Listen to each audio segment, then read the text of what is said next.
Big up, guys. Big up to everyone. Hope we're alive. I think we're live. If not, let me know down below in the comments whether we're live or not. But yeah, I believe we are live, people. If not, like I said, drop a comment down below and let me know, and I'll try and fix it up. But yeah, we're live, people. Second live stream. Need to start doing this a bit more often. Um, yeah, today, well, just gonna be talking a little bit more about the aftermath of the Liverpool Brighton game. So, um, yeah, people, yeah, talking a little bit more about the Brighton game, and all things football related in general as well. So, all things football related, a little bit about Liverpool versus Brighton, and talk a little bit as well about whether Arne Slot is turning things around at Liverpool or whether Liverpool are just going on another purple patch. Who knows? Who knows? But yeah, we'll discuss all of this in today's stream, people. I did do my match reaction and my match review. Match review is out, people. So check that out on the channel if you do want to check it out. But yeah, other than that, people, I guess we'll waste no more time and we'll just get straight into talking about stuff. So, ugh, where can we start? Apologies. Where can we start? Should we start with the game? Should we start with football talk in general? Should we start with Arne Slot? Where? Let's have a little think about it. Okay, so just bringing up our results on Google. So yeah, Liverpool 3, Brighton 0 yesterday. I'll be honest, a good win and a relatively good performance as well. Can't really complain. I thought we played very, very well. I was surprised at how bad Brighton were, if I'm being totally honest about it. Very, very surprised, to be totally real. I thought Brighton would put up a bit more of a fight. They didn't. They made it very, very easy for us. And yeah, people, considering Brighton in the last round went away to Manchester United, to Old Trafford, the mighty Old Trafford, the fortress that is Old Trafford, apparently, that I hear so much about. The fact that they went there and won away in their first game, for me, says a lot. Says a lot. It was a good performance by them in that game, and they deserve to win. Let's be honest about it. However, it seems like they were unable to replicate that performance this time around in yesterday's game. Very easy, very comfortable afternoon for Liverpool. What can I really say about it? We'll start with the game. We'll start with the team and everything as well. So I looked at the team sheet yesterday, and we went relatively strong. Liverpool went relatively strong in the game. Addison played pretty much our first team. Bar, is it Federico Chiesa maybe? I believe it's Federico Chiesa, bar Federico Chiesa. That was pretty much Liverpool's starting 11. A couple of players in there that played that I was a bit surprised played. I didn't expect them to. I was surprised that Alisson played the game. I didn't expect Alisson to be playing the game. Who else? Kirke started, had a good performance, a very good performance. But again, I'm surprised that he was there. I'm surprised that he played. Who else? Who else? Dominic Soboslai at right back again. Very surprising. Didn't expect that. Anyone else? Anyone else? The midfield, again, a little bit of rotation there. Up top, Salah played. It's very strange and a bit weird to see Mohamed Salah playing in an FA Cup game. But nonetheless, he started in this one. So, AO, right? AO. All in all, a strong team. I expected a strong team in my preview and in my review as well, people. If you haven't seen the review, do check the review out as well. But in my review, I did say that what did I say? What am I on about? I did say in my review that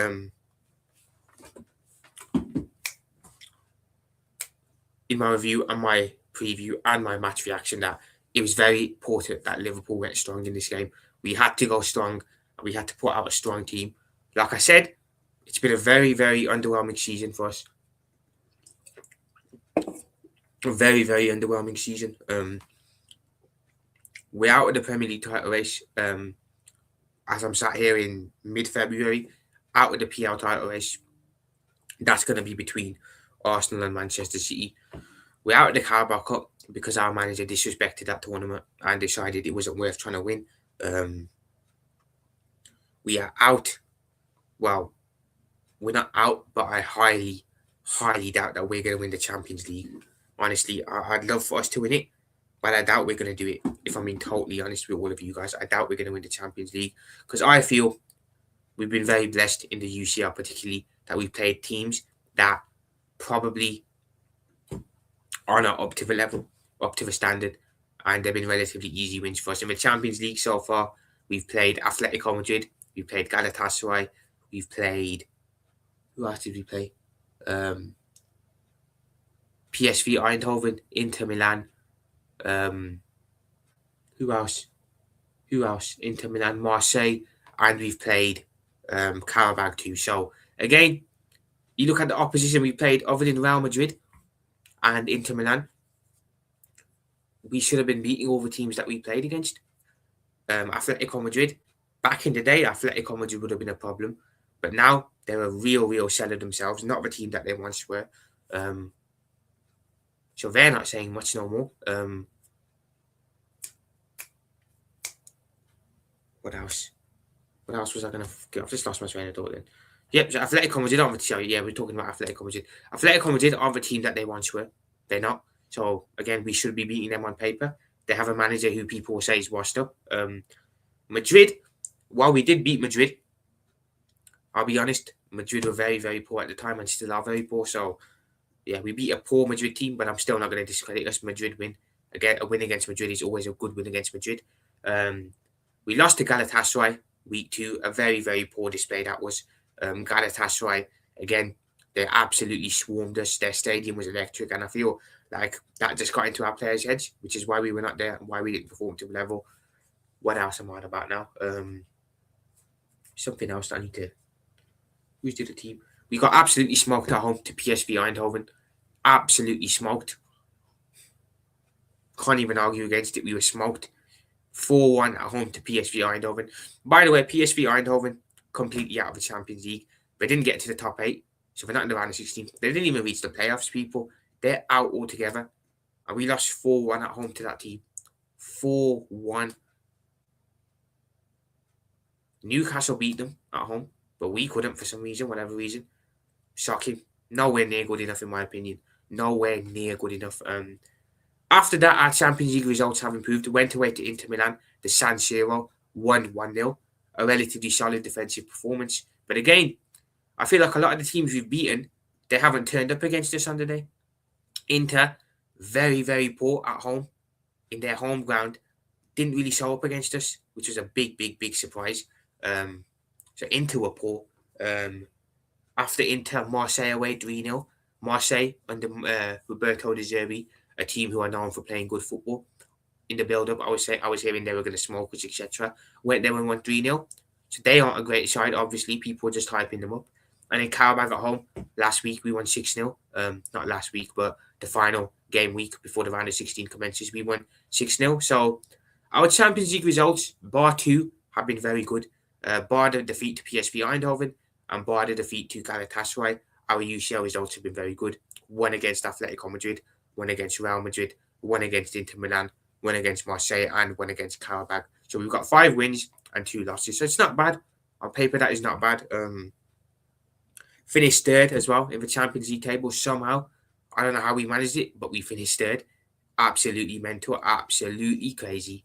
But yeah, people.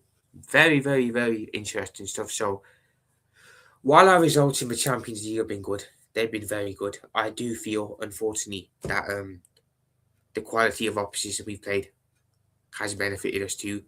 I think the second we come up against a decent side in the Champions League, I think you will see us probably get knocked out and go out of the competition. I don't want to say that. I don't want to be negative, etc. But that's just the way I feel. If I'm honest, that is just the way that I feel about it. In the round of 16, we should be okay because I believe we play one of Olympiacos, Galatasaray again, Atletico Madrid again, and there's another team that we could get, Juventus, that's it. So in the round of 16, we should be good. We should be relatively good. But then after the round of 16 is when I look at it and think, okay, in the quarterfinals, we're most likely going to face Barcelona. So that could be a bit of a problem. I'm not going to lie. Barcelona, I know they're not great. I know defensively they're not the best team, but yeah, I wouldn't be fancying our chances against them as bad as, even if they might not be as great now. Would not be fancying my chances against them. So that will be a tough game. And whether we can maneuver our way past them, we'll have to wait and see. Who knows, right? But other than that, people, yeah, I don't feel like we have a chance in the Champions League. The FA Cup for me, I look at the FA Cup and I see it as our only real hope, our only real saviour. Granted, an FA Cup should not be enough for Arne Slot to keep his job. No, no, no, no, no. Should not be enough. Nowhere near enough. We spent 400 million in the summer, people. 400 million. We bought in the likes of Florian Wirtz for a record-breaking fee, Alexander Isak for a record-breaking fee, Jeremy Frimpong, Milos Kerkez, Hugo Ekitike. 5 top-quality signings Liverpool made this summer. We did not sign all of those players. We did not make them 2 statement signings with Isak and Wirtz just to win an FA Cup. No, no, no. Those signings were made so we could retain the Premier League. We could go deep in the Champions League and do well in both domestic cups. We didn't sign all of those, just to win an FA Cup. Now, granted, don't get me wrong, people, an FA Cup is a good competition. It's a prestigious competition. We don't have the most of them, unfortunately. Arsenal do, but nonetheless, a very, very prestigious competition. And I will celebrate if we win it. Don't get me wrong. I will not be one of those fans who's uptight, who's this, that. I will celebrate if we win the FA Cup 110%. I will celebrate if we win it. But for me, it's not enough. Big up, Zero. Hope you are well. Big up to yourself. Big up. Big up, bro. Big up, man. Appreciate you being in. But yeah, an FA Cup for me, nowhere near enough to save Slot's job. I'll celebrate the FA Cup 110%. But yeah, we didn't spend 400 million on all of those players just to win an FA Cup. So it'll be nice, but it won't be enough. But I look at the FA Cup, in my opinion, personally, I hope we can win it. Because I don't want to go trophyless. As much as I'm trying to downplay stuff and that, I do not want to see us go trophyless. We have to win something. You can't spend the money we spent and not win anything at all. That would be a disaster. A complete disaster. So we'll see how we can do there. Like I said, the Champions League for me, as soon as we come up against a decent team, Bayern Munich, Barcelona, I don't know, whoever else, we're probably going to get knocked out of that. So don't give us a chance there, even though you can never rule it out with us in Europe. And obviously the Premier League is well out of sight as well. So what's going to happen, people? What is going to happen with us? This is not the position I expected to be in. Don't get me wrong, people. I was not sat here in... what's the date today? I was not sat here in February. Well, sorry, people, 1 second. Arsenal just scored 4-0, whatever, cool. I was not sat here in August and thinking and looking ahead in the future, thinking we were going to be sat here talking about top 4, talking about winning an FA Cup only, talking about the manager being in danger of losing his job. That's not what I expected. That is not what I wanted to... That's not what I expected at all. In August, if you asked me what my expectations would be, I would have told you straight up. We've spent all the money. I expect to retain the Premier League, win number 21. I expect us to go deep in the Champions League, win it as well, bring number 7 back. And I expect us to do well in both the FA Cup and the Carabao Cup. It's unacceptable. I'm sorry, but it's unacceptable that we're where we are, you know. And the fact that Slot is still here as well, despite all of this, it just makes it even worse. Makes it even worse, in my opinion. Just shows the lack of standards, which angers me personally, really angers me, because we're Liverpool Football Club. We're the biggest and we're the best club in England. Most successful, have the most major honours. But we're not acting like it.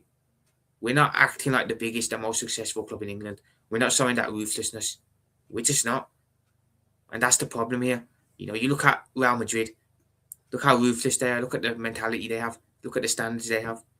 Look at Manchester City. Look how ruthless they are. Look at the standards they have. Look at Bayern Munich. Look how ruthless they are. Look at the standards they have. Why can we not have that as well?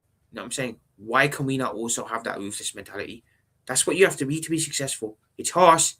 It's very, very harsh. But it's the reality of the way football works. If you're not good enough, you need to go. Whether you're a player, manager, sporting director, whatever. Because at the end of the day, we as fans, we want to see our clubs win.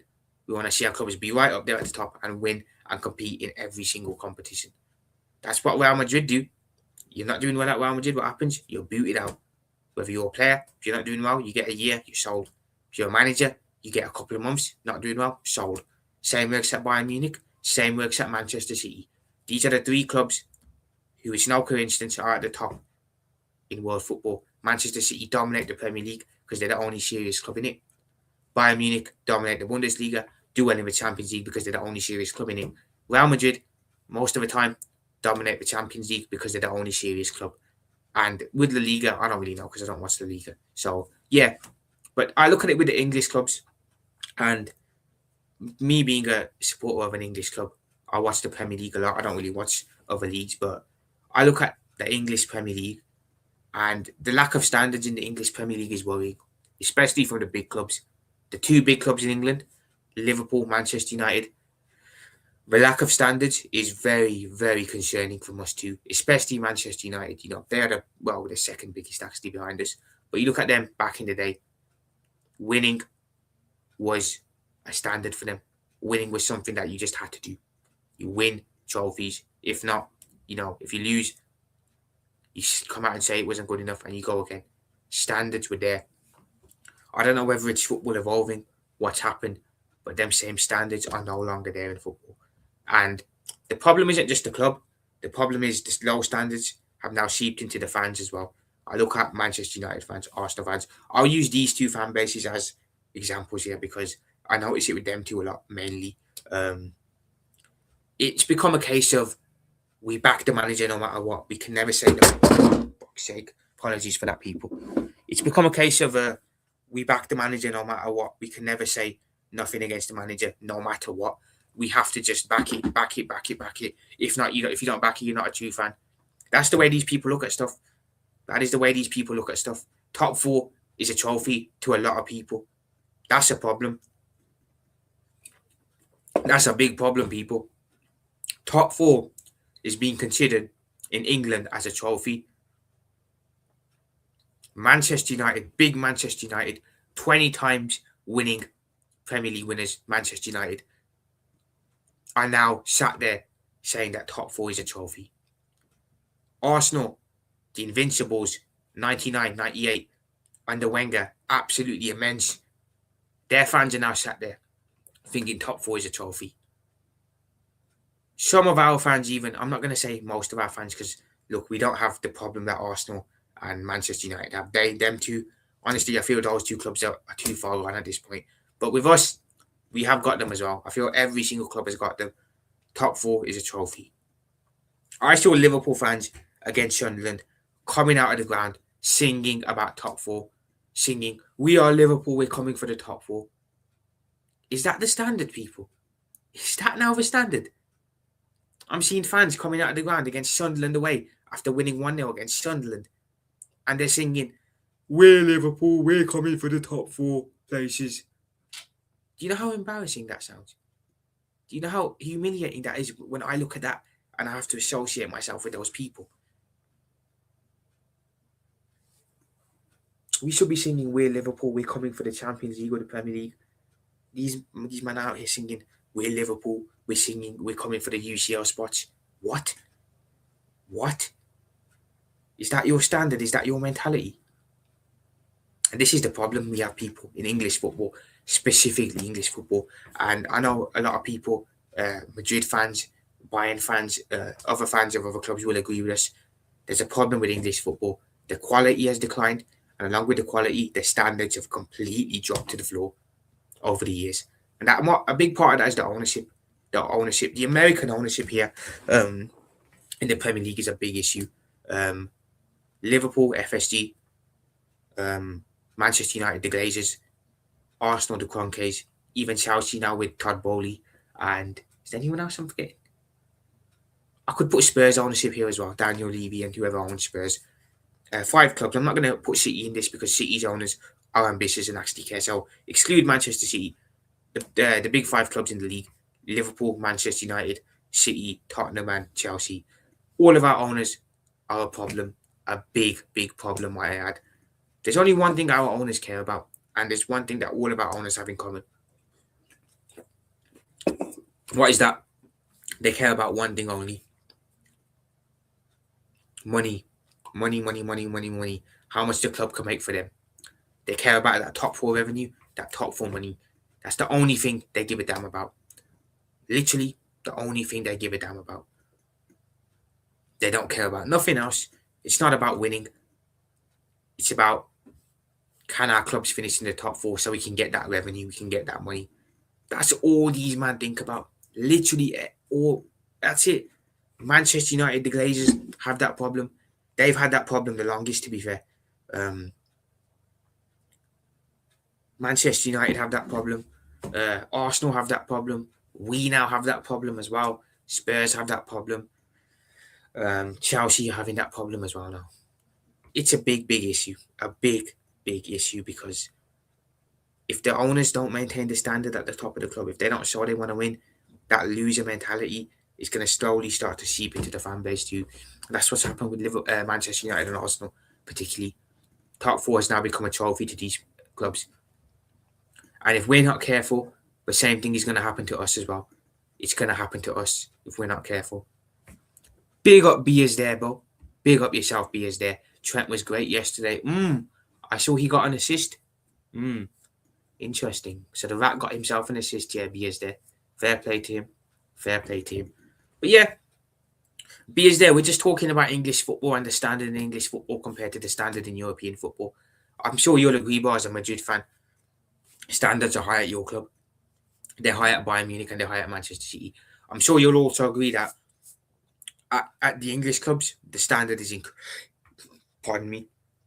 At English clubs, the standard is incredibly low. And when I say incredibly low, I mean incredibly low. Top four is seen as a trophy when it shouldn't be. The standard should be wanting to win all the time, wanting to win the Premier League, wanting to win the Champions League as big clubs, especially for Liverpool and Manchester United. Manchester United aren't even in the Champions League nowadays. That should be an embarrassment in itself for their club and their fans. You know what I'm saying? The standard for both of them clubs should be to want to win the Champions League. But the standard at the moment is top four. Top four is a trophy. That's a problem, because that would never be accepted at Madrid. That would never be accepted at Bayern. And it won't be accepted at Manchester City. But the Premier League is the hardest amongst all, by the way. I hear you, bro. When you say hardest, do you mean the most competitive? Is that what you're trying to say? Do you mean the most competitive? Shop. Big up. But yeah. What was I just saying then? Standards is a problem. Liverpool, Manchester United, standards are a problem. No, what am I on about? Liverpool, Manchester United, Arsenal and Manchester United, particularly, standards are a problem. Like I said, Bayern will never tolerate just finishing in Champions League places. Madrid won't tolerate it. Manchester City won't tolerate it. Arsenal tolerate that. United tolerate that. When I say everyone here, I'm excluding Manchester City. When I say the English clubs, I mean the big five. I mean Liverpool, Arsenal, United, Tottenham, and Tottenham. And who's the other one that I missed? Chelsea as well. Chelsea. So there's five. Yeah, bro. Yeah, man. 100%. I wouldn't put Liverpool in that conversation, man. I wouldn't put us there yet. I'd say Arsenal and Manchester United are more far gone than we are. I think we're headed down that road. We're definitely headed down that route if we're not careful. But I notice it with them two clubs particularly. But by all means, give it a couple of years, we could be right down there with them. Spurs have got that problem with their owners. Chelsea are now having that problem with their new owners too. And it's just a problem in general, people. It's just an issue. The difference with Liverpool, when you compare them to the other clubs, is that we actually had a manager who was able to paper over the cracks and keep us competing with low budgets, which is why we never really put ourselves in that bracket. Manchester United, since Sir Alex Ferguson's gone, they haven't had a manager who can paper over the cracks and keep them ticking. Arsenal, since Wenger left, haven't had a manager who can who can keep them over the bar and get them ticking. The fans set the bar, and unfortunately for us, our fans are the reason behind our downfall, including the ownership structure. Yes, bro, 100%, 100%. What else was I gonna say then? But yeah, when we had Jurgen, he was able to hide all this stuff, should I say, able to keep us ticking on low budget, which is why I never really put myself in that conversation. Whereas United and Arsenal don't have no one to hide behind. Spurs haven't had no one to hide behind since Pochettino days. And then you have Chelsea as well, another problem. Szoboszlai is like backbone of Liverpool currently, not going to lie. He is, man. He's carrying us. We'll talk about the game in a minute. Sorry, went a bit off topic there. But again, it's just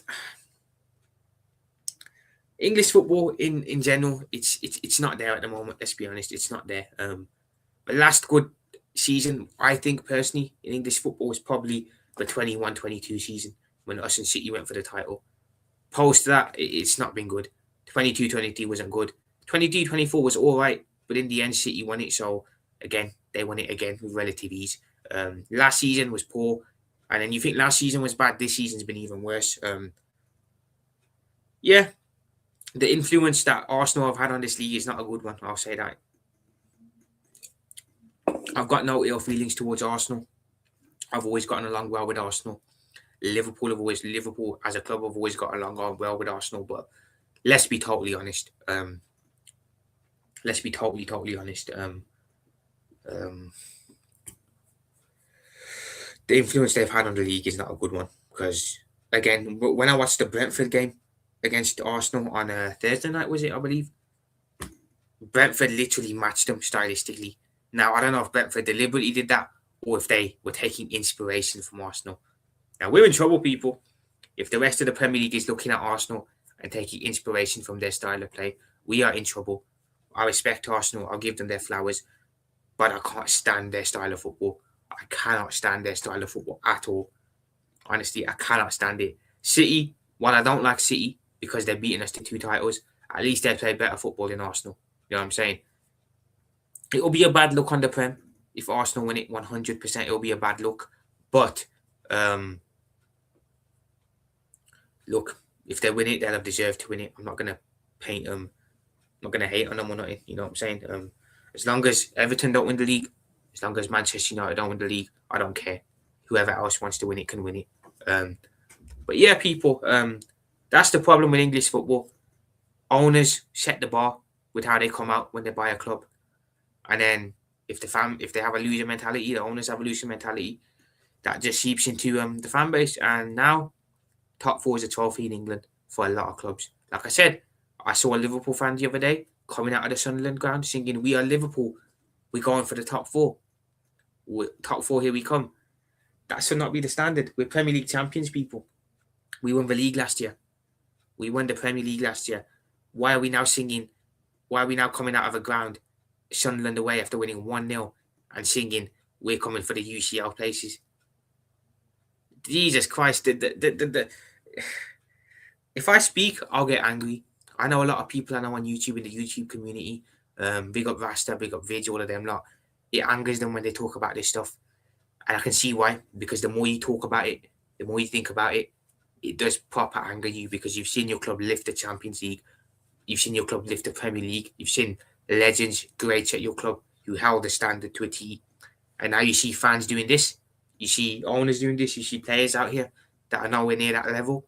It angers you. It angers me personally. So yeah, I've seen my club win a Champions League. I've seen us win 2 Prems as long as I've been alive. I've seen us win a Club World Cup. I've seen us win the Super Cup. I've seen us win the FA Cup. I've seen us win the Carabao Cup twice. I've seen us win other stuff too. And now I'm supposed to sit here and say, "Oh, top 4 is the standard of my club." No, it's not, bro. No, it's not. Liverpool, most successful club in England, biggest club in England, most major honours. Fucking act like it. Act like it, man. Please. Okay, now, man, don't become like United and Arsenal, please. Apologies, I haven't been bringing the comments up for a minute there. I was just really in my own train of thought. But yeah, I've been reading your guys' comments out there. Don't worry, I'm not ignoring the chat. Which player is Liverpool currently most lacking in your opinion? In Madrid, we lack defence and a ball-carrying midfielder for real. I feel at the moment, it's evident that we lack cover at centre-back. I think we need to bring in 2 centre-backs. Now, we've got Jeremy Jacquet coming in the summer, so that'll make 1, but I think we need another one as well. I feel we lack a DM as well, personally. I think we've never really properly replaced Fabinho. Last season, Slot did the whole turning Gravenberch into a 6 and that. While it worked last season, this season it's become blatantly obvious that he's not a 6 and we need a proper one. So Fabinho hasn't been replaced all this time, so that's something we need to look at, I think. A 6. I think we need another right winger too, because I believe Mohamed Salah will move on to the Saudi Pro League this summer. And I think we need a left winger too, someone to displace Gakpo and someone who will come in and become our first choice left winger, because I think Gakpo is not good enough to be our first choice left winger personally. So for me, 3 positions, well, is it 4 positions? 4 positions, a centre-back, DM, and the 2 wings, right wing and left wing. Other than that, I think we're good. I think we are good. Happy with our left-back options, happy with our right-back options, happy with our goalkeeping options, happy with our striking options. A right winger, left winger, DM, and 2 centre-backs is what we need, personally. And it's mad. It's mad B is there, because we spent 400 million in the summer and we still don't have a good squad. Our squad is still relatively short. In Klopp's time at Liverpool, my main issue was always that we had a very good starting 11. Our starting 11 could go anywhere against anyone and win, home or away, because it was that good. But my issue with Jurgen was always that he never got backed by FSG in the market. I was happy with our 11. All I wanted FSG to do at the time when Klopp was here was give him a bit of money so he could invest in some squad players and strengthen the bench so we could have decent options. We finally spent a lot of money this summer gone. And all we've really done is replace, I'll be honest, all we've done is replace players that left. We took 2 strikers left, 1 unfortunately for the wrong reasons, and we brought 2 in. So we just replaced 2 with 2. Trent obviously left, we replaced him with Frimpong, so that's replacing again. Tsimikas goes, we replace him with Kirkes, so that's replacing again. Who else did we bring in? And then Wirtz is the only real addition we've made, I feel. Other than that, we just replaced Trent out, Frimpong in, Costa, Tsimikas out, Kirkes in, Diogo, rest in peace, and Darwin out, Hugo and Isak in. And then, of course, the left wing, we haven't even replaced the left wing situation. So all we've done is replace. We didn't build a squad. And that was the aim for me of this summer. The aim for me this summer was to strengthen the squad. It's already a good squad because we won the league with this team. Strengthen it and add depth to it so we have a whole squad. We have options on the bench as well. Now, granted, I don't think our options are bad at all. I think our options are incredibly good. But I feel like the manager just doesn't trust the options that he has at his disposal. He doesn't. And that's a problem because that's about 5 players that he doesn't use that are on the bench. So that leaves us with no one. You know what I'm saying? So that's a problem. But yeah, sorry to go off topic there, BS there. But yeah, for me, 2 centre-backs, a DM, a left winger, and a right winger. That's what I think we need. As for Madrid, you said we lack a defence and ball-carrying midfielder. I agree, Bo. I agree. I've watched a couple of your games, and I think it's very evident you lack that type of player. So who you're going to get, again, you're Madrid, so you can probably get anyone you want. But yeah, I would agree with you there. But yeah, people, back to the Liverpool game yesterday. That's what I was actually supposed to talk about. I've gone really off topic. Apologies. But yeah, I was relatively happy with yesterday's performance. I felt we played relatively well. I felt, again, Brighton didn't really trouble us much. Considering Brighton went to Old Trafford, like I said earlier, and won in the previous round, I'd have expected them to go a lot stronger. I looked at Brighton's lineup as well today when I was doing my match review. If you haven't checked the match review out, it is on the channel. So yeah, do drop a like on that and check it out if you can. It's in the video section. But yeah, I looked at Brighton's lineup in the video that I did earlier, and it didn't look like a strong lineup that Brighton put out. It looked like a very, very weak and a very unstrong lineup, should I say. There's a couple players in that Brighton team that I don't recognise at all. I don't recognise them. Well, look, if Brighton fans are in the chat, let me know. Let me know if I'm wrong. But for me, it looks like that Brighton played a relatively weaker team, which is mad considering, they're a smaller club. They're a decent side, and I'm sure if they went strong in this competition, there's no reason why they can't go all the way and win it. Look what Newcastle did last year in the Carabao Cup. Took it seriously, went all the way and won it.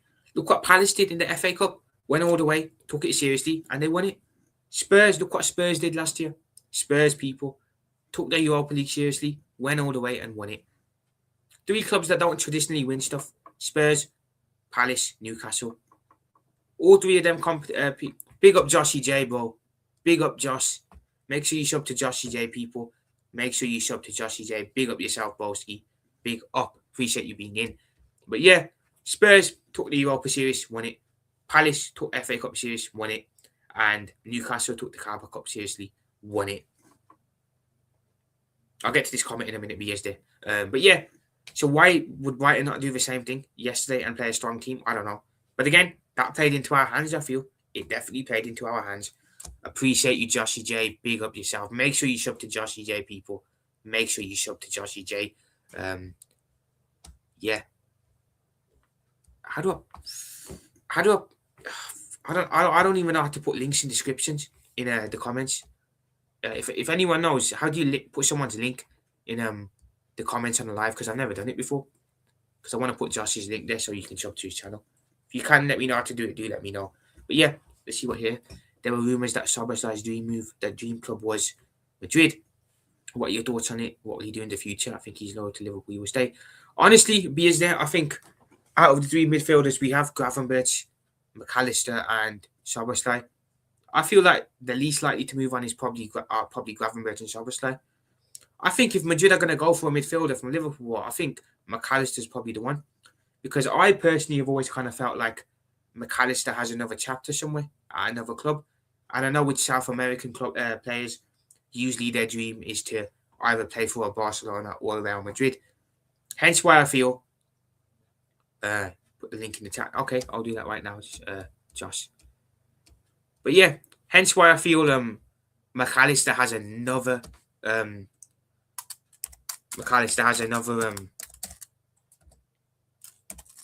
apologies, people. McAllister has another chapter somewhere else. I feel he will move on elsewhere, bro. I do feel he moves on elsewhere. I do feel that he moves on elsewhere. So to answer your question there, Beers there, I think McAllister's more likely to go to Madrid than Soberslai. I think Soberslai, he probably signs the contract extension. Apologies. I think, yeah, Soberslai probably signs the contract extension. And he probably ends up going staying at Liverpool. But I feel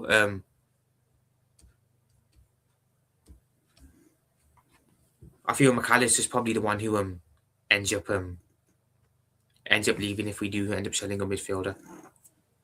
I think he is loyal to Liverpool and I think he will stay here. Fingers crossed. But you never know down the line. You never know. People, sub to Joshy J. His link is right there.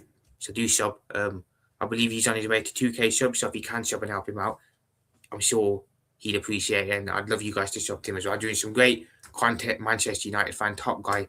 Do sub to Josh. But yeah. Yeah, I think McAllister is the most likely to go. We're back to the game yesterday. A relatively comfortable night. I've got to give Mohamed Salah his credit as well, because I feel Mohamed Salah yesterday actually had a relatively good game.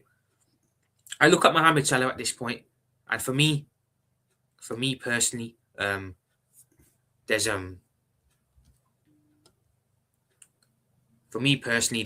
2 ways I look at Salah. Joshy J, no problem, bro. No problem at all. Big up yourself, man. I look at Salah in 2 ways now. If he's not going to score goals in a game, I like him to be impactful. I like him to be involved in that all-around play. And I'd like him to actually get himself a couple of assists and just be involved in the game.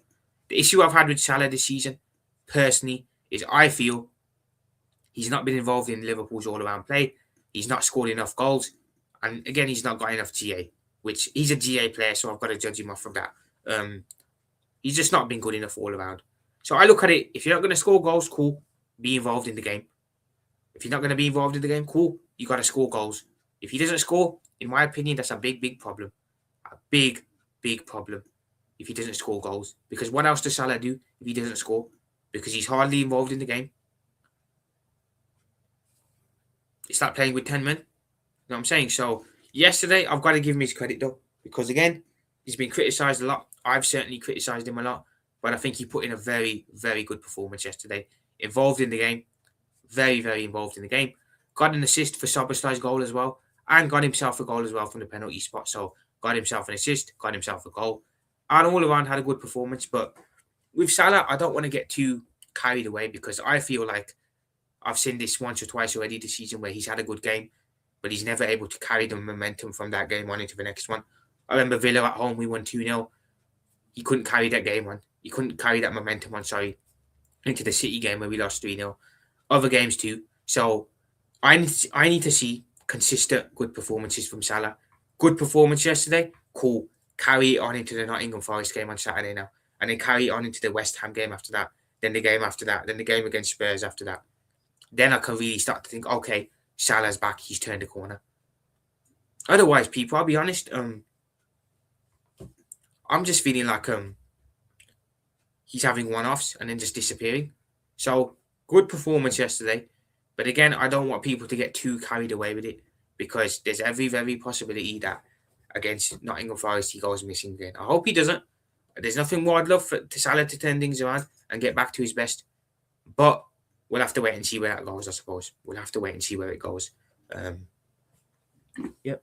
Who's this that's just messaged me? I hope someone sent me a video. I'll check that later. But yeah, other than that, Szoboszlai scored as well. Bagged the goal. Very impressive again. Szoboszlai stepping up with a lot of clutch goals recently. Scored against City, even though we didn't win.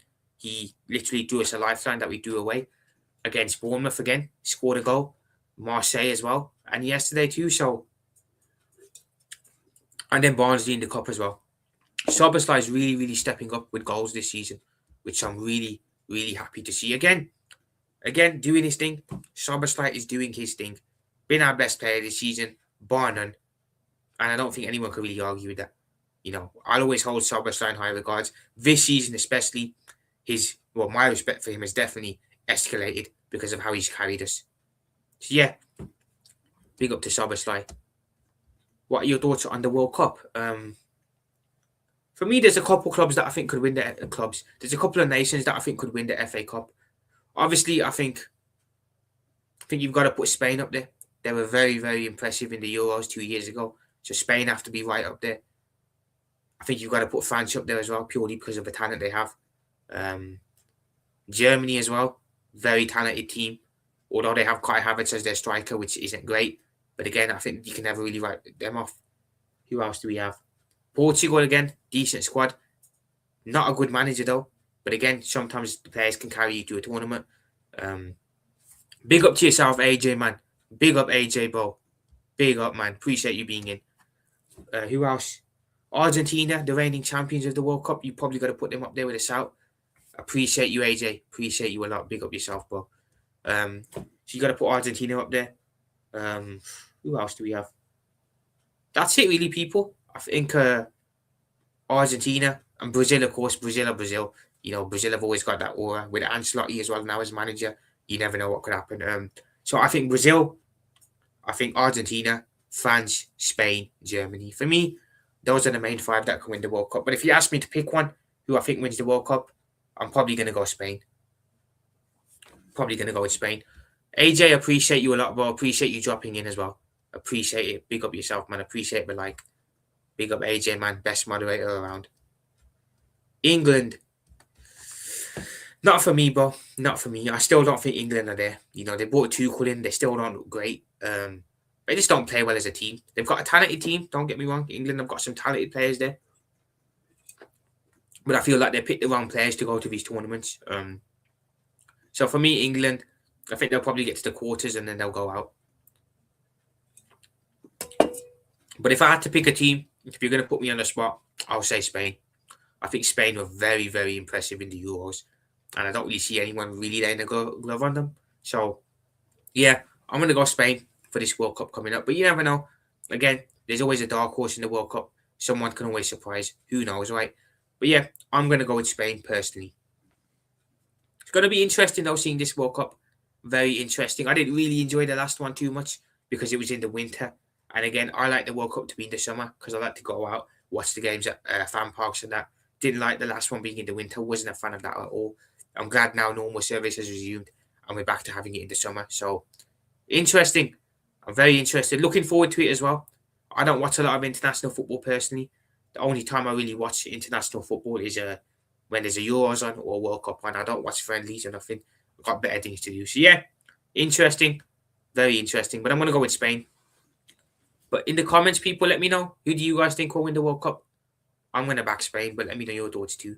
So yeah, other than that, the Liverpool game again. Gakpo also scored, got himself played a nice ball into Salah for the Salah assist to Szoboszlai, so that's another great thing there. All in all, a great afternoon. You know, we won. That's the important thing. Defensively, we were solid as well. Virgil and Kanate did their thing. Kerkez was immense. Kerkez really, really starting to prove his worth now, really starting to show why we bought him from Bournemouth. Had a difficult period when he first joined Liverpool, wasn't looking too good, but I feel now we're really starting to see Kerkez really develop and get into his rhythm. The Bournemouth Kerkez that we saw last season, I'm slowly starting to seeing him now in a Liverpool set. Other than the Bournemouth game that we played a couple of weeks ago and lost, I think he's been relatively solid. He's been improving each game. Against Marseille, he was good as well. Locked up that scumbag Mason Greenwood. And yeah, he's been good ever since. So hopefully he can continue that on. Big up Joshy J, of course. Big up AJ as well.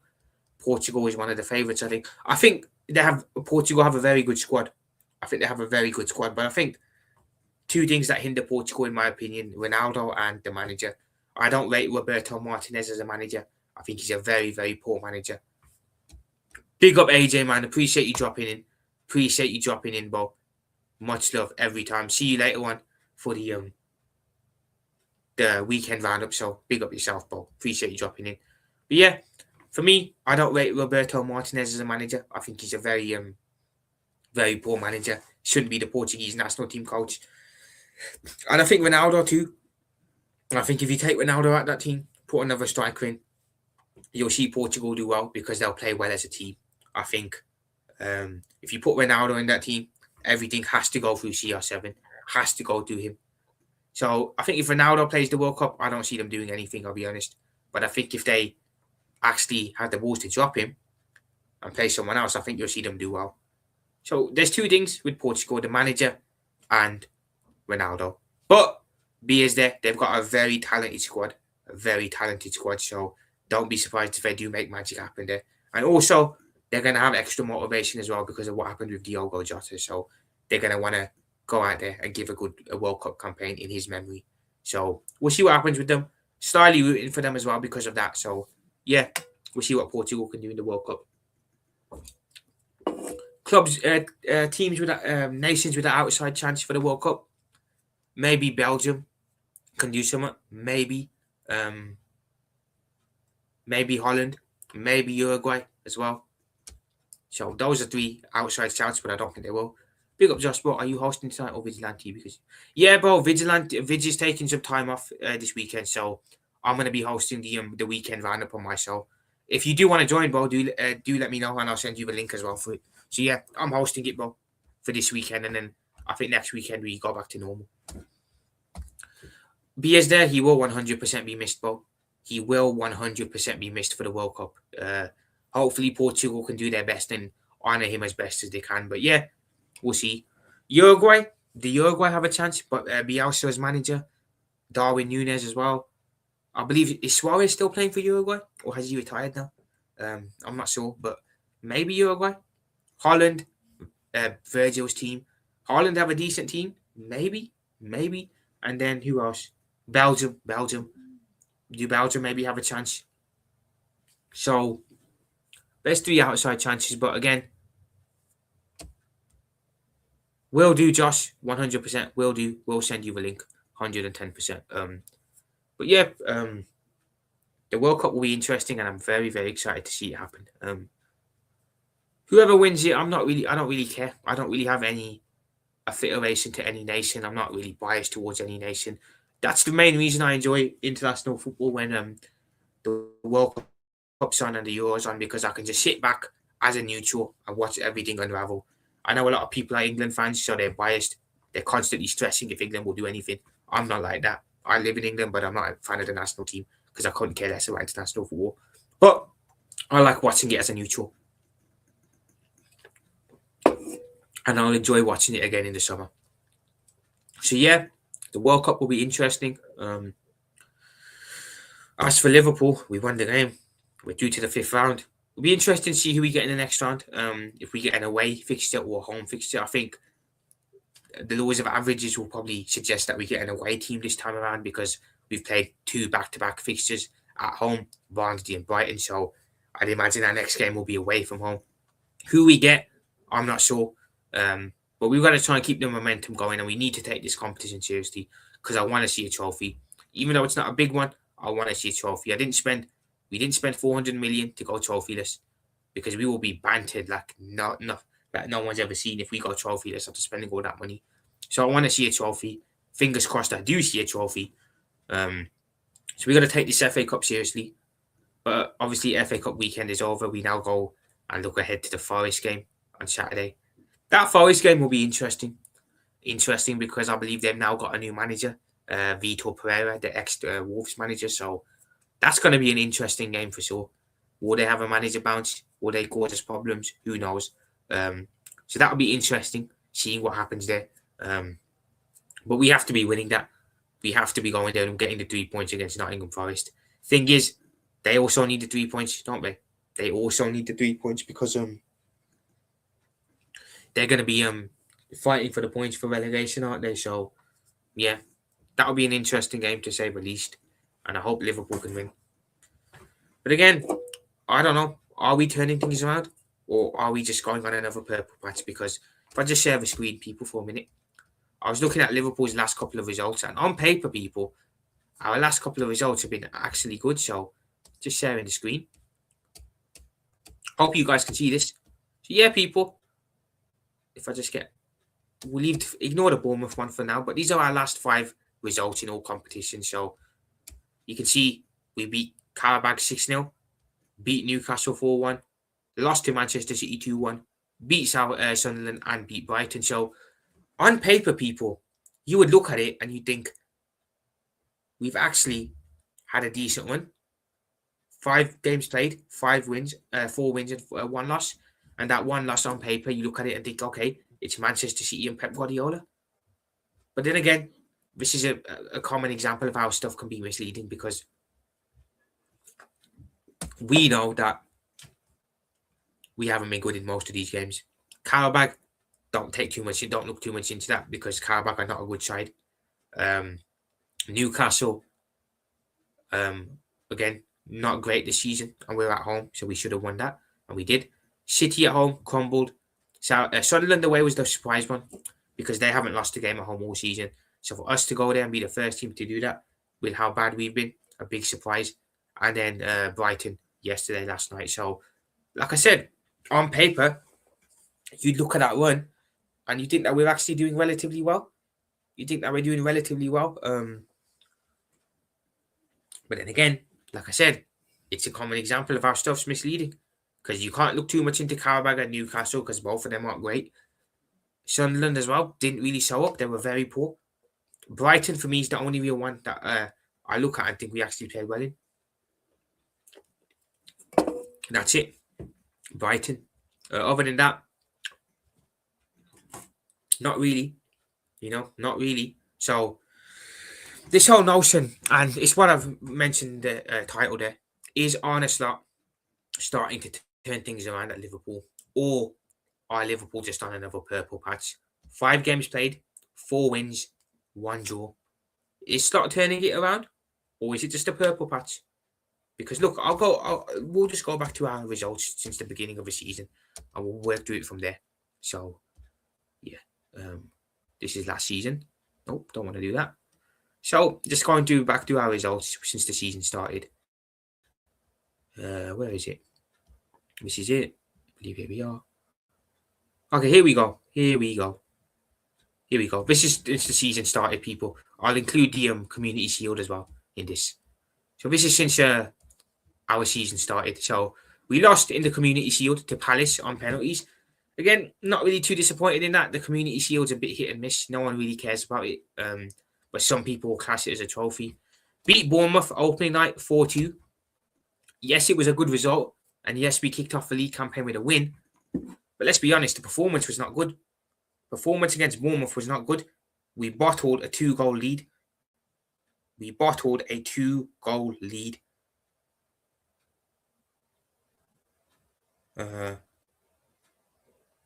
we bottled a 2-goal lead against Bournemouth. Again, not good. But somehow Salah saved us. Salah saves us. Chiesa saves us. And we win the game. We win the game 4-2. So there's one. And then we go away to St. James's Park. We had a lot of issues there around Isak, etc. Isak derby, people calling it. The Geordies were up for it. They were very, very up for it. We were 2-0 up in that game as well. Bottled a 2-goal lead. And then youngster Rio Gamora comes on off the bench and saves us. So we won the first two, but performances weren't good. We then go to Arsenal in the third game. Again, not a good performance against Arsenal. Not a good performance in that third game. I know the result says 1-0 and a clean sheet, but it wasn't a good performance. First half in that Arsenal game, both teams were cowardly, very timid, weren't brave enough in my opinion. We just managed to get lucky in that game. Scammed a 3-kick, Szoboszlai scores, and we win. If Arsenal were braver in that game against us, that would have been a very, very different story. And I maintain that would have been a very different story. But we got the win in that game. And then we had the break. So we were 3 out of 3 going into the break. Performances weren't good. But I kind of felt like, we're going to take a little bit of time adapting and getting used to stuff. I did feel like we'd come back better after the break. But yeah, break comes around, people. And then it's more of the same after the break, This is when it really starts to go downhill. So we come back after the break, beat Burnley 1-0. Again, very poor against Burnley. Very, very poor against Burnley. Needed a last-minute Salah penalty to get the 3 points against Turf Moor. So that wasn't a good performance, but we won.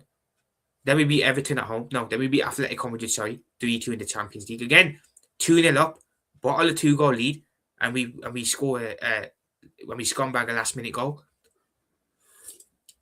So that's the start of the season, and that's 3 occasions where we've had to come from behind. That's 3 occasions where we bottled a 2-goal lead already at the beginning of the season and had to score late. Bournemouth, Newcastle, and Atletico Madrid. And we're only 5 games into the season at this point as well, which is not a good signing. It's worrying. Then we play Everton in the derby. We win 2-1. Again, not great, but we won. Then we play Southampton in the cup again. Win, but not great. And that's when it starts going downhill. That's when it all starts going to crap. Lose away against Palace, deservedly so. Alisson kept us in that game. If it wasn't for Alisson, that would have been an embarrassing scoreline away at Palace. Keeps us in the game. Lose 2-1, deservedly so. We all felt it was coming because our performances haven't been good. But then we feel, okay, maybe we can brush that off and put together a run and improve. Lose away against Galatasaray, another shocking performance. Let's be honest, another shocking performance. And then lose against Chelsea away again, another shocking performance. So 3 losses in a row going into the break. Okay, it's a crisis. And the break comes at the right time for Liverpool. Perfect time to regroup, go again after the break. Am I right? Well, check this out, people. How do you come back after the international break? How do you have 2 weeks off and then you put in an even worse display at home to Manchester United? Almost like the break never happened. Lose at home to Manchester United. That's unforgivable for me. Unforgivable. You never lose at home to them scumbags. Never. And the fact we did that as well, absolutely, it makes me livid. Makes me absolutely livid. Come back after the break, lose at home to United. The poor run continues. That's for me when I really started to feel something was really wrong. Because when you lose to United at home, and the fact that they weren't great at the time either, when you lose to them at home and you've had 2 weeks to fix an issue, and you come back even worse and lose, that's when I said, okay, something's wrong. I wasn't slot out at this moment in time. I wasn't slot out.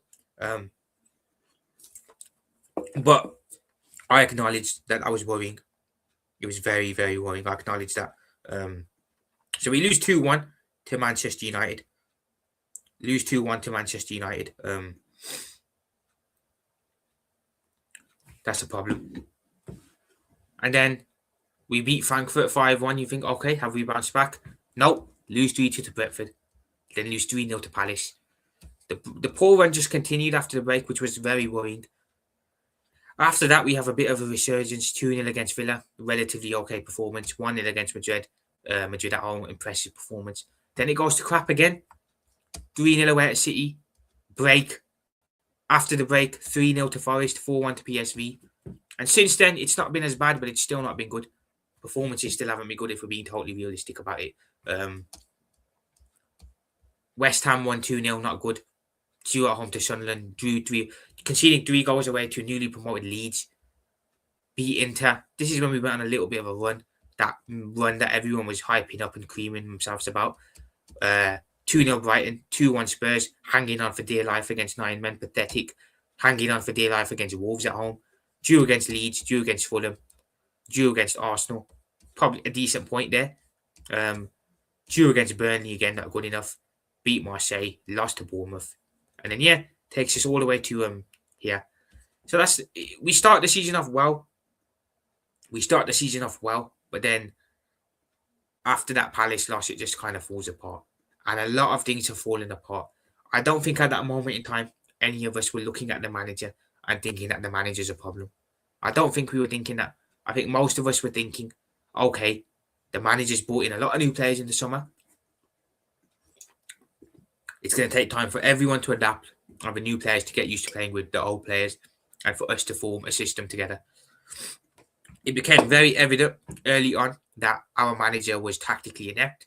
Our manager had this team, but he had no clue how to get the best out of any of them.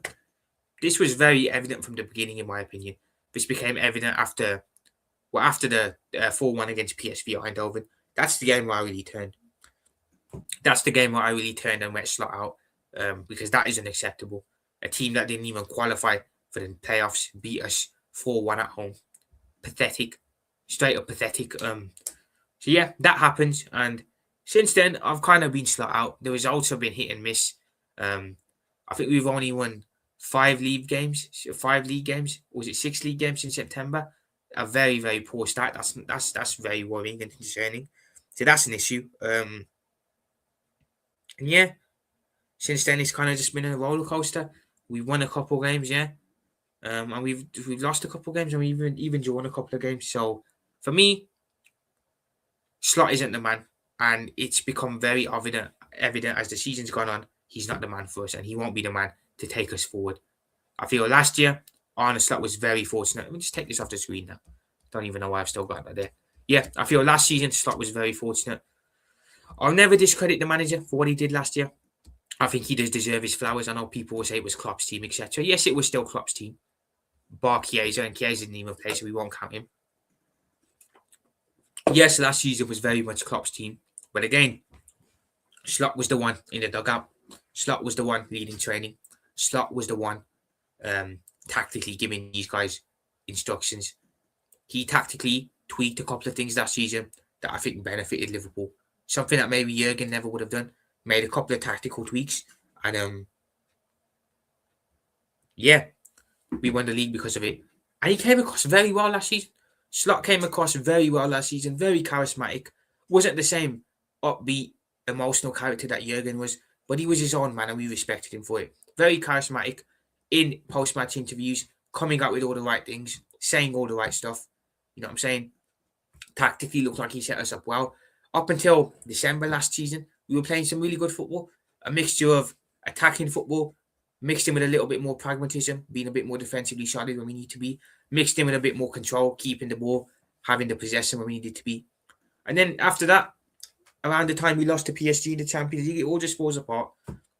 You know, really, Liverpool's, the warning signs were there from last season, but I think a lot of us ignored it because we felt we've won the league. Naturally, we thought the players are maybe taking their eye off because they know the league's done. But then it's carried on into this season, and now it's become very, very evident that the problem is the manager. The problem is the head coach. That's become evident. So he needs to be removed. Do I think he'll be removed this season? No, I don't. I think we're probably going to have Slot around until this season, at bare minimum. I don't think he gets sacked this season. He should, because we're at risk of not getting top 5. But I feel personally, I look at it and I feel like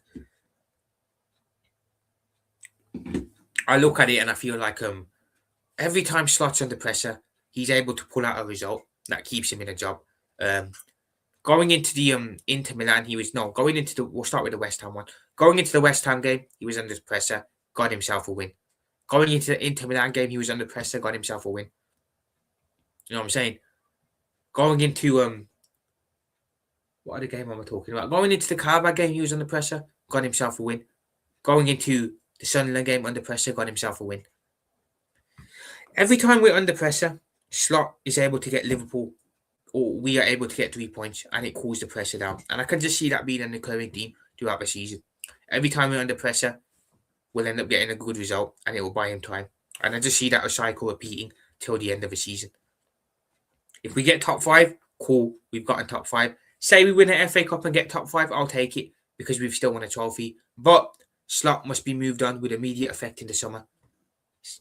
Even if he wins the FA Cup or the Champions League, for me, relationship is broken and he needs to go because of that. You know, once the relationship is broken, it's very, very hard to get it back. And we all know that. You know what I'm saying? So I think the club want to try and get to the end of the season with Slot. Hopefully they're thinking he can get us a Champions League place. Maybe he can even win the Champions League or win the FA Cup. And then we can look to replace him in the summer. There's not a world where Slot should still be our manager next season, come the start of next season, because that is going to cause chaos. A lot of fans already do not want him as our manager. That's evident. They do not want him as our manager. Very, very blatant. If we keep him around next season, fans will turn. The fans will definitely turn. And it won't be long before he's out. Because as soon as the fans turn, as soon as us fans decide we don't want him no more, he is gone. So the club, I'm hoping and praying that they're smart and they do the right thing in the summer. And I think they will. I think they will move him in the summer. And I think next season we have a new manager. Who the new manager will be, I don't know. Who could it be? Xabi Alonso, obviously, he's the standout favourite. Maybe Nagelsmann. Maybe Enrique, although that's very unlikely. So there are definitely certain managers I feel that can come in and do a job. With Xabi Alonso, he's a dream, isn't he? Because he's an ex-Liverpool player. Again, very, very good at Liverpool. I don't look at Alonso's time at Madrid because for me, anyone who tries to do their thing there isn't going to really work. So I exclude Alonso's time at Madrid. Again, plays very nice attacking front-footed football. An ex-Liverpool player, understands the club, understands what it means to wear the shirt, understands the fans, has that connection. You know what I'm saying? He'd be perfect for Liverpool. And again, stylistically, what does Xabi Alonso require? What does his system require? Hard-working, energetic players. Very similar to what Jurgen Klopp had.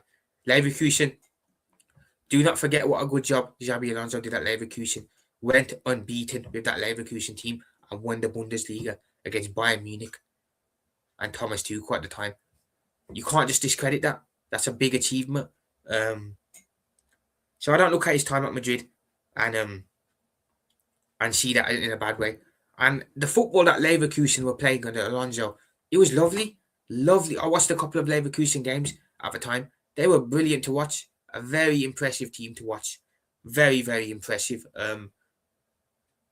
They were good. Very, very good. They probably played the most exciting football in the Bundesliga since Jurgen Klopp's Dortmund. That says a lot.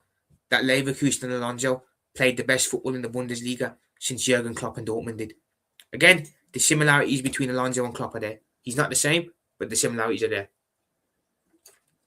Has a similar style of football. Has the connection to the club and the fans. Again, bases his principles of hard work and players who are hungry and energetic. Very similar to Jurgen. You know, you look at Slot. His football is very boring, lethargic and slow. I don't think Slot's a bad manager. I'm not going to sit here and say Arne Slot is a bad manager. He's not. I think he's a decent coach. But he's just not the right manager for Liverpool, in my opinion. I feel his football would be better suited to a club that requires that. If Slot went to City, he'd probably do well because they're used to playing that style of football. For Liverpool, No, we require a certain way of playing. We need to play energetic, pressing, front-footed, attacking football because that's our DNA. That is what Jurgen Klopp has installed into all of us. That's what we should be seeing. Instead, we're seeing us play this boring build-up possession ball, which isn't right for this club. It doesn't get fans excited. Hard for fans to cheer in grounds because of it, and it's a problem. It's a big, big, big problem. Slot is a good manager. I'm sure he'll do well wherever he goes next. But at Liverpool, he's not the guy for us, and he needs to be moved on. And I don't know why the club want to persist with him. Why they persisted with him this long when we're probably better off getting an interim in. I don't know. But I hope and I pray that in the summer the correct decision is made and Slot is sacked, or mutually, even if they part ways mutually, whatever, cool. As long as he's gone in the summer, I don't mind. I don't really care. And yeah, bring Xabi Alonso in. I think with Xabi Alonso again, the system requires us to probably bring in a couple of centre backs because he plays the whole 3-4-3 system. So bring in a couple of centre backs for Alonso. Bring in another right winger, another left winger. Maybe bring in a DM, and we're good to go. Good to go next season. Like I said, our squad has the quality. The quality in this team is there. The players are there. This is not a bad Liverpool team. This is a good Liverpool squad that is ready to push on and win things. We just need that right manager to help unlock this team. That's it. That's all we need, people. Our problems are not as deep as people think they are. Get in the right manager and we will unlock this team, and this team can go places. That's all it takes. That's all it takes to correct manager. Another thing with Xabi Alonso, two of his most trusted lieutenants at Leverkusen, Florian Wirtz and Jeremy Frimpong, are at Liverpool. If there's one manager who can probably get the best out of those two players, it's Xabi Alonso. He turned Wirtz into an absolute beast at Leverkusen and had Frimpong balling out too. So if there's one manager who can get the best out of those two specifically, it's Xabi Alonso. So again, all roads lead to one outcome, and that is Alonso becoming the Liverpool manager in the summer. He has to, because if Slot's still around, boy oh boy, people are not going to be happy. But as for the whole, is Slot turning things around, or is it a purple patch? For me, again, it's a purple patch. It's another purple patch. We'll see how we get on against Forest, because that's a typical game that we'd probably drop points in. West Ham after that as well at home won't be easy. They've come into a good run of form.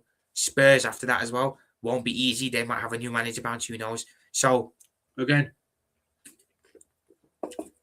for me, he hasn't turned nothing around.